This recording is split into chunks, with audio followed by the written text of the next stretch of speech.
राज्यात सध्या अशोक खरात या भोंदूबाबाची प्रचंड चर्चा आहे. या बाबाचे विकृत कारनामे समोर येत आहेत. त्याचे राजकीय नेत्यांसोबतचे फोटो खतरनाक स्पीडने व्हायरल होत आहेत. हे सगळं सुरू असतानाच बुधवारी रात्री उशिरा एक बातमी आली. राज्याचे अन्न व औषध प्रशासन मंत्री नरहरी झिरवाळ यांचा आक्षेपार्ह व्हिडिओ व्हायरल. खरातच्या प्रकरणात वेगवेगळे व्हिडिओ पुढे येत असताना झिरवाळ यांच्याबाबत अशी बातमी आल्यानं सगळ्यांच्याच भुवया उंचावल्या होत्या. पण जेव्हा हा व्हिडिओ माध्यमांमध्ये आला तेव्हा जास्त मोठा धक्का बसला. कारण झिरवाळांचा हा व्हिडिओ एका तृतीयपंथीयासोबत आहे. त्यातही हा व्हिडिओ शासकीय निवासस्थानातला असल्याचं सांगण्यात येतंय.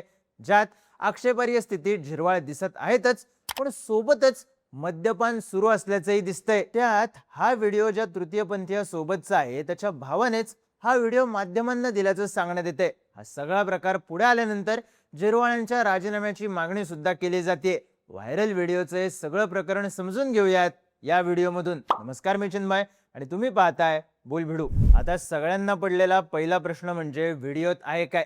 तर माध्यमांमध्ये आलेल्या या व्हिडिओत शासकीय निवासस्थानामध्ये तृतीयपंथी व्यक्ती मंत्री नरहरी झिरवाळ यांच्यासोबत गादीवर आहे. शेजारी चिकनचं ताट आणि दारू आहे. या व्हिडिओत झिरवाळ रूममध्ये येताना दिसतात. त्यानंतर हा तृतीयपंथीय व्यक्ती कपडे बदलताना दिसतो. झिरवाळांच्या गादीवर झोपताना दिसतो. काही वेळा कॅमेरा हा झिरवाळांच्या दिशेने जाताना दिसतो, तर काही वेळा सोफ्याच्या आडून व्हिडिओ शूट होत असल्याचं दिसतं. आता सगळ्यांना पडलेला दुसरा प्रश्न म्हणजे व्हिडिओ बाहेर कसा आला?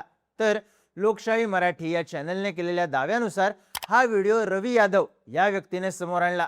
व्हायरल झालेल्या व्हिडिओमध्ये झिरवाळ यांच्यासोबत जो तृतीयपंथी व्यक्ती दिसतो तो पवन यादव असून आपण पवनचे बंधू असल्याचं रवी यादवने माध्यमांशी बोलताना सांगितलं. रवी यादवने आणखी काही धक्कादायक दावे सुद्धा केले. त्यानुसार पवन यादवने हा व्हिडिओ मुद्दामून काढायला लावला. पवन मंत्री नेते यांच्याशी ओळख झाल्यानंतर जवळीक वाढवायचा, त्यानंतर त्यांना ब्लॅकमेल करण्यासाठी, त्यांच्याकडून आपल्याला हव्या त्या गोष्टी मिळवण्यासाठी असे व्हिडिओज काढायचा आणि व्हिडिओ व्हायरल करण्याची धमकी द्यायचा. पवनची महाराष्ट्रातल्या अनेक आमदार, खासदार आणि मंत्र्यांसोबत ओळख होती. त्यांच्यासोबत त्याचे व्हिडिओ सुद्धा आहेत. त्याच्या मोबाईलमध्ये याबद्दल स्क्रीनशॉट आहेत. पवन यादवने माझ्यावरती खोट्या केसेस दाखल केल्या होत्या, 25 लाख रुपयांची मागणी केली होती, असा दावा रवी यादव यांनी केला. माध्यमांमध्ये असलेल्या बातम्यांनुसार पवन यादव गुन्हेगारी पार्श्वभूमीचा असून पवनवर कुरार पोलीस स्टेशनमध्ये खंडणी मागणं, ब्लॅकमेल करणं असे गुन्हे दाखल आहेत. पवन यादवचे नरहरी झिरवाळ यांच्यासोबत सार्वजनिक ठिकाणी सुद्धा फोटो आहेत. एका फोटोत झिरवाळ पवन यादवला पुष्पगुच्छ देताना दिसत आहेत, तर एका फोटोत सत्कार करताना दिसत आहेत. आजूबाजूला माणसंही असल्याचं दिसतंय. सोबतच बातम्यांमधून असंही सांगण्यात येत आहे आपला असा व्हिडिओ व्हायरल होण्याची कुणकुण नरहरी झिरवाळ यांना लागली होती. बुधवारी रात्री हा व्हिडिओ समोर आला असला तरी बुधवारी दुपारीच झिरवाळ यांनी मुख्यमंत्री देवेंद्र फडणवीस यांची भेट घेतली होती. त्यावेळी झिरवाळ यांनी या व्हिडिओबद्दलच फडणवीसांशी चर्चा केल्याच्या बातम्या सूत्रांच्या हवाल्यानं देण्यात येत आहेत. पण राज्याच्या मंत्र्यांचा शासकीय निवासस्थानामधला असा व्हिडिओ समोर आल्यानं नैतिकतेचा प्रश्न उभा राहिलाच. पण गुन्हेगारी पार्श्वभूमी असलेल्या व्यक्तीला झिरवाळ यांनी शासकीय निवासस्थानी, तेही बेडरूम मध्ये प्रवेश कसा दिला? नेमके काय संबंध होते असा प्रश्नही विचारला जातोय. हा व्हिडिओ समोर आणणाऱ्या रवी यादव यांनी पवन यादव बद्दल आणखी काही धक्कादायक दावे केले आहेत. माध्यमांशी बोलताना ते म्हणाले, पवनने मला खोटी केस दाखल करण्याची धमकी दिली आणि झिरवाळ यांचा हा व्हिडिओ रेकॉर्ड करायला लावला. त्यावेळी आपण रूम मध्ये झोपलो होतो. आपण याबद्दल झिरवाळ यांना सतर्क केलं होतं. तुम्ही पवन सोबत रिलेशन ठेवू नका, तो तुम्हाला अडकवण्याचा प्रयत्न करत आहे असं मी त्यांना म्हणालो. तेव्हा त्यांनी मी बघतो असं उत्तर दिलं. पवन यादव 10 दिवसांपूर्वी झिरवाळ यांच्याकडे गेला होता. तेव्हा त्यानं लग्न करा, मंगळसूत्र द्या अशी मागणी केली होती. त्याला ट्रान्सजेंडर समितीवर पद हवं होतं, त्यासाठी सुद्धा ब्लॅकमेल करत होता.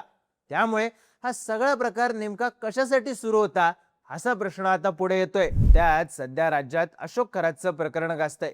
नेत्यांवर आरोप होत आहेत. राष्ट्रवादी काँग्रेसच्याच नेत्यांची अडचण होत आहे आणि त्याच वेळी हा व्हिडिओ का बाहेर आला अशी शंका घेतली जाते. त्यात झिरवाळ यांचा हा व्हिडिओ 6 ते 7 महिने जुना असल्याचं सांगण्यात येतंय. त्यामुळे व्हिडिओ बाहेर येण्याचा टायमिंग हा कळीचा मुद्दा ठरलाय.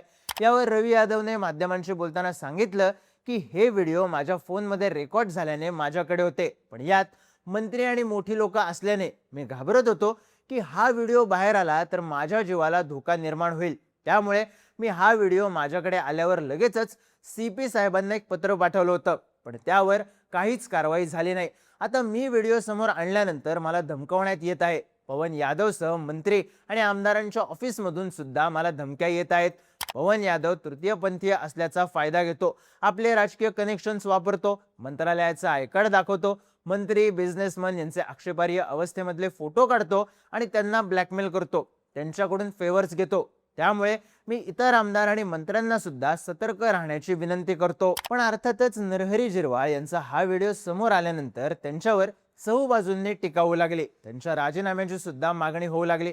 काँग्रेसचे प्रदेशाध्यक्ष हर्षवर्धन सपकाळ यांनी एक्सवर पोस्ट करत, एक जबाबदार लोकप्रतिनिधी ज्याच्यावर जनतेचा विश्वास आणि करदात्यांच्या पैशांची जबाबदारी आहे, त्याच्याकडून अशा प्रकारचं अश्लील आणि अनैतिक वर्तन होणं अत्यंत संतापजनक आणि निषेधार्ह आहे. हा प्रकार केवळ व्यक्तिगत मर्यादांचा भंग नाही, तर सार्वजनिक जीवनातली नैतिकतेलाच काळीमा फासणारा आहे. जनतेच्या विश्वासावर निवडून आलेल्या मंत्र्याने किमान नैतिकतेची चौकट तरी पाळावी, ही साधी अपेक्षा असते. मात्र हा व्हिडिओ पाहता त्या अपेक्षांचा पूर्णपणे भंग झाल्याचं स्पष्ट होतं.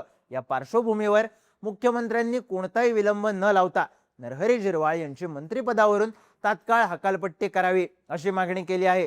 तर सामाजिक कार्यकर्त्या अंजली दमानिया यांनी माझं डोकं फिरलंय, ही महाराष्ट्राची संस्कृती आहे का, असं म्हणत या प्रकरणावर संताप व्यक्त केलाय. पण राष्ट्रवादी काँग्रेस आमदार अमोल मिटकरी यांनी भोंदूबाबांबरोबर काही लोकांचं जे धार्मिक कनेक्शन उघड होतं ते समोर येत आहे असं लक्षात येताच 6-7 महिन्यांपूर्वी काढून ठेवलेला झिरवाळ साहेबांचा व्हिडिओ आता अचानक कसा बाहेर आणला गेला, त्यांच्या ऑफिसमध्ये ACBचा ट्रॅप लावणे व नंतर आता 7 महिन्यांपूर्वीचा व्हिडिओ काढून मीडियाला सोपवणे, एका सरळ माणसाला बदनाम करायचं, नंतर मीडिया ट्रायल.